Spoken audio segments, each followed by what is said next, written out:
नमस्कार, मैं हूं रवि तिवारी। आप देखना शुरू कर चुके हैं लोकल टीवी। आज हम बात करेंगे कश्मीर से छत्तीसगढ़ के एक कलेक्टर ऑफिस में मेल आता है। मेल में इस बात का जिक्र रहता है कि कुछ देर के बाद 2:30 तक का अल्टीमेटम दिया जाता है और कलेक्टोरेट कार्यालय को बम से उड़ाने की धमकी उस मेल में मिलती है। जैसे ही मेल कलेक्टर कार्यालय को प्राप्त होता है, हड़कंप की स्थिति निर्मित हो जाती है। हड़कंप की स्थिति निर्मित होगी ही क्योंकि मेल में 2:30 तक का मात्र अल्टीमेटम दिया जाता है। कहा जाता है कि इसके बाद ये जो बम है सक्रिय हो जाएगा। इस तरह की बात जो मेल में कही जाती है। बताया जा रहा है कि मेल कश्मीर से कलेक्टर कार्यालय कवर्धा को प्राप्त हुआ है। आपको बता दूं कि छत्तीसगढ़ के कवर्धा जिले में उस वक्त हड़कंप की स्थिति निर्मित हो जाती है जब कलेक्टर कार्यालय को आरडीएक्स से उड़ाने की धमकी भरी एक मेल कलेक्टर कार्यालय को प्राप्त होता है। ये मेल कश्मीर से भेजा गया है जिसमें तमिलनाडु से जुड़ा संदर्भ भी शामिल है। यह बताना लाजमी होगा कि धमकी में हमले का समय दोपहर 2:30 तक बताया गया है, जिसके बाद स्थानीय प्रशासन में अफरा तफरी की स्थिति निर्मित हो गई है।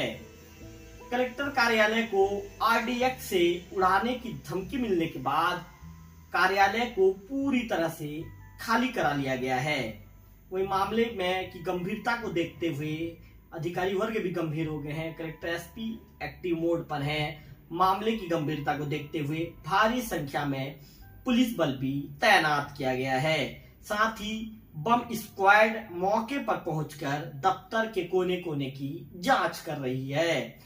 तो ये जो खबर है कवर्धा से खबर मिल रही थी, जहां पर ये कहा जाता है कि 2:30 का समय दिया जाता है, 2:30 बजे तक का समय दिया जाता है, 2:30 बजे तक का अल्टीमेटम रहता है और कहा जाता है कि 2:30 बजे के बाद ये आरडीएक्स जो लगा दिया गया है वहां पर एक्टिव हो जाएगा। इस तरह की बातें कही जाती है।